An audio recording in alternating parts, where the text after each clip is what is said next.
Hey, have you heard about the movie Death of a Centerfold, the Dorothy Stratten story?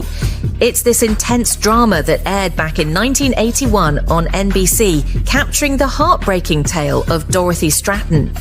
You might know her as a former Playboy playmate whose life was tragically cut short by her estranged husband, Paul Snider. So here's the scoop. Dorothy, this small-town Canadian girl, skyrockets to fame as a Playboy playmate and is on the brink of becoming a Hollywood starlet. Enter Paul Snider, your classic manipulative hustler type, who spots her and helps kickstart her career. But as Dorothy's star rises, things get super tense. She starts to pull away from Paul's controlling grasp, especially after falling for film director Peter Bogdanovich. Things take a dark turn, tragically ending with Paul luring Dorothy to his apartment in August 1980, where he tragically ends both their lives. Who's in it? Jamie Lee Curtis totally shines as Dorothy, bringing tons of heart to the role. Bruce White steps in as the disturbing Paul Snider, adding lots of intensity to the film. And there's a solid supporting cast that brings Dorothy's world to life, from her close friends to her Playboy associates. Did people dig it? Yeah, it got mixed reviews, but everyone agreed Jamie Lee Curtis was on point. It's one of those early looks into Dorothy Stratten's life, spotlighting serious issues like domestic violence and the shady sides of fame. Legacy-wise, Dorothy's story didn't end with this film. It inspired other works like the 1983 movie Star 80, directed by Bob Fosse. That one's a bit more raw and stylized. Dorothy's story is a tough reminder of the perils of fame and toxic relationships. When Death of a Centerfold premiered on November 1st, 1981, it was a huge hit, ranking as one of the season's top TV movies. It really pulled in the viewers, thanks partly to the public's fascination with Dorothy's tragic story and Jamie Lee Curtis's rising fame. Catch it online. Though it's not on the usual streaming sites, you can find a free fan upload on YouTube. Check the link in the description to watch it. So if you're into dramas based on real-life events, this one's a must-see. Tune in and get ready for a roller coaster of emotions with Death of a Centerfold, the Dorothy Stratten story. Hey horror buffs!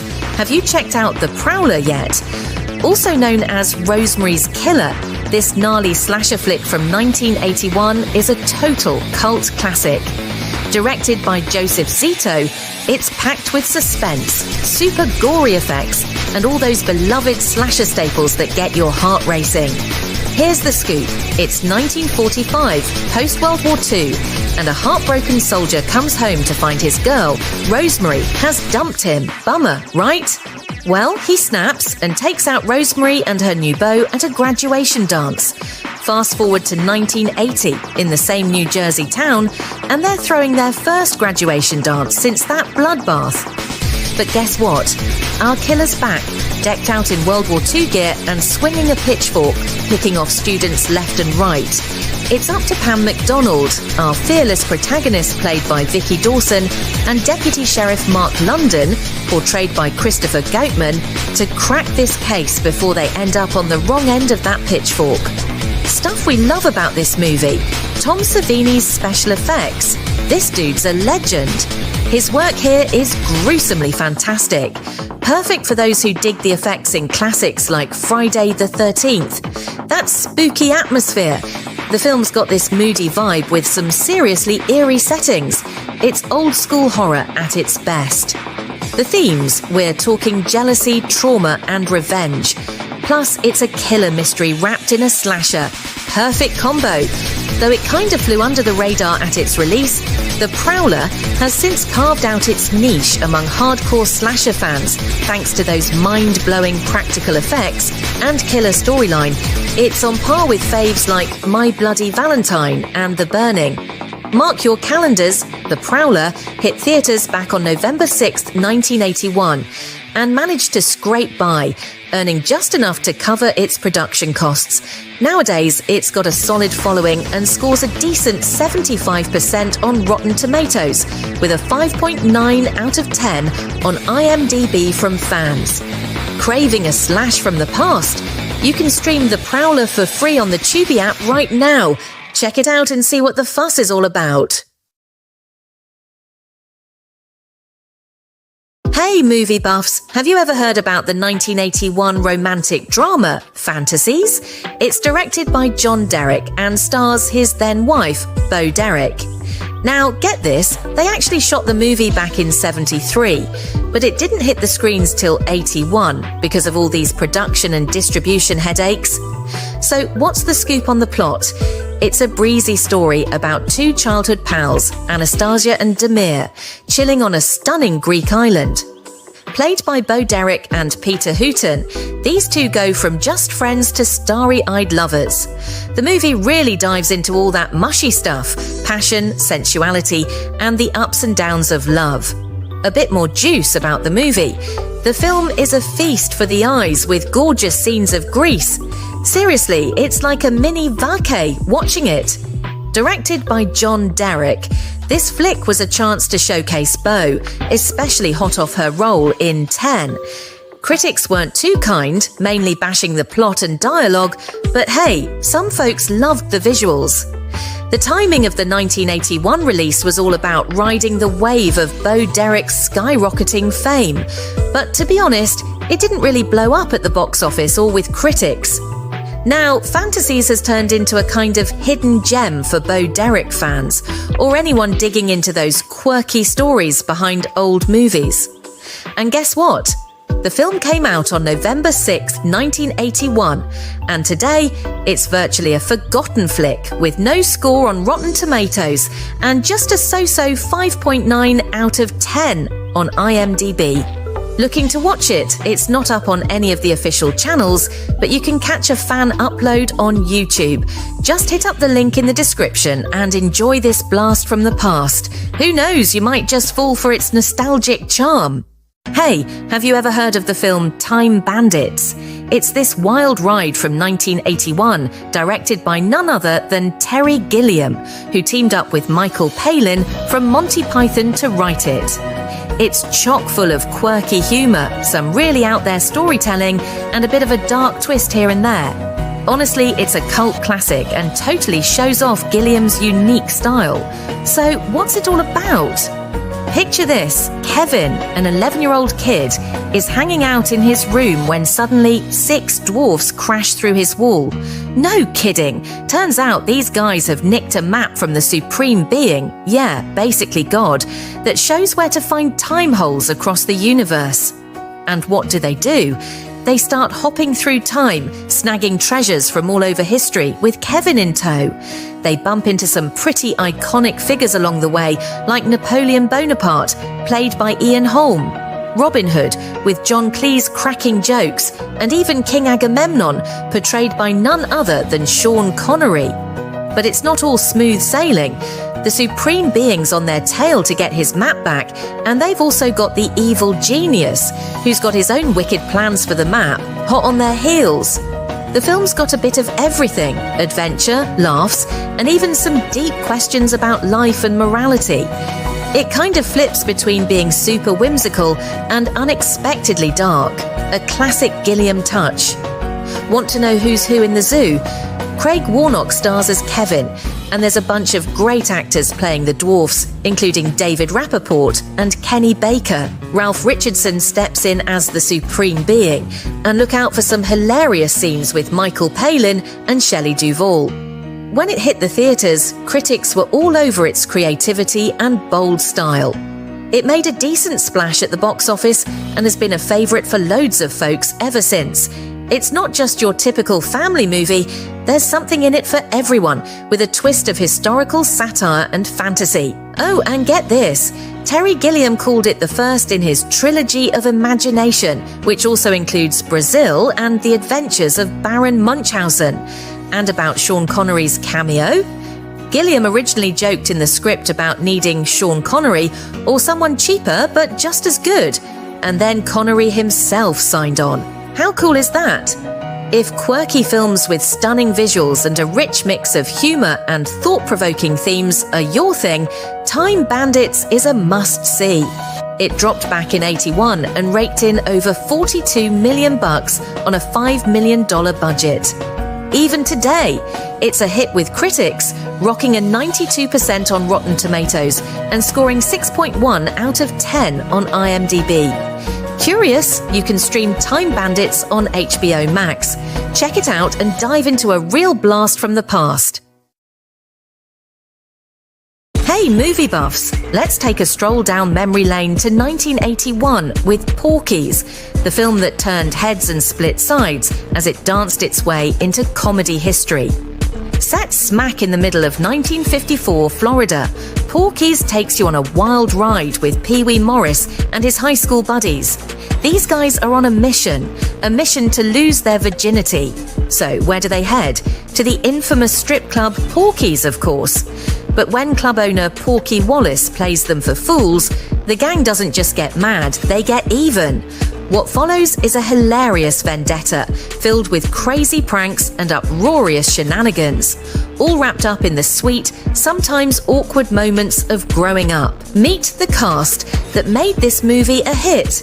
Dan Monahan as the unforgettable Pee Wee Morris, Mark Herrier and Wyatt Knight as his partners in crime, Billy and Tommy. Oh, and let's not forget Kim Cattrall as Miss Honeywell, or Lassie, who definitely left a mark with her memorable antics. And of course, Chuck Mitchell, who nailed the sleazy charm of Porky Wallace himself. Despite ticking off a few critics for its crude humour and cheeky content, Porky's laughed all the way to the bank, raking in over $100 million on a shoestring budget of just $5 million. This bad boy of comedy not only fueled a franchise with 2 more sequels, but also carved out a niche in the teen comedy genre. Porky's is more than just giggles and gags. It's about sticking together and sticking it to the man. So if you're up for a slice of the 80s that's rough around the edges but a blast to watch, you gotta hunt down a physical copy. Yep, no streaming for this classic.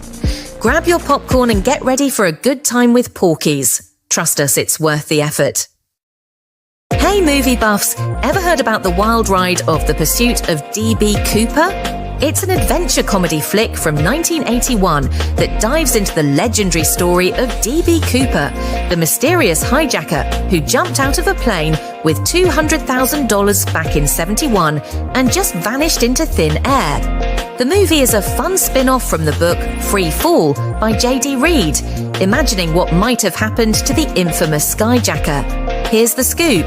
The film follows D.B. Cooper, played by the charming Treat Williams, after his daring escape.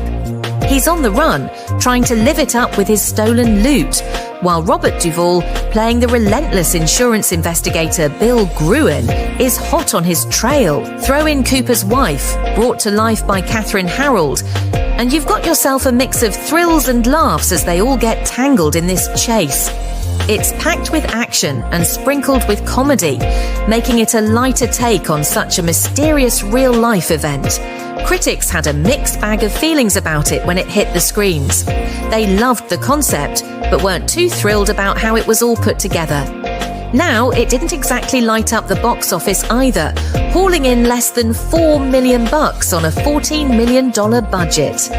And yeah, it seems to have slipped under the radar over the years. No score on Rotten Tomatoes, and just a 5.5 out of 10 on IMDb. Still, the real D.B. Cooper mystery is unsolved, keeping our fascination alive. So whether you're a D.B. Cooper buff or just in for a good old adventure comedy, why not check out The Pursuit of D.B. Cooper? It's streaming for free if you've got Amazon Prime. Grab some popcorn and see for yourself what this version of D.B. got up to. Are you ready to dive into a rabbit hole of hilarity with the Looney Bugs Bunny movie? It's not just any old animated flick, it's a throwback party packed with your favourite zany characters from Warner Bros. Released in 1981 and led by the legendary Friz Freleng, this isn't just a film, it's a full-on nostalgia express, and trust me, this train is loaded with laughs. Act 1, the award show, imagine an Oscars night, but way cooler because Bugs Bunny is the host. Yep, the wittiest rabbit in showbiz hands out the Oswald Awards while giving us a tour of epic toon showdowns, featuring the likes of Daffy Duck, Yosemite Sam, and other stars who never let a pie in the face stop their shenanigans. They're not fighting for gold, they're vying for the title of Best Performer. Spoiler, it's chaos. Act 2, the villains. Oh, the bad guys. Ever wondered why they never win? This act dishes out the dirt on sneaky schemes from those classic Looney Tunes villains. Watch as Bugs nonchalantly dodges Yosemite Sam's over-the-top traps. They try hard, they fail harder, and we can't stop laughing.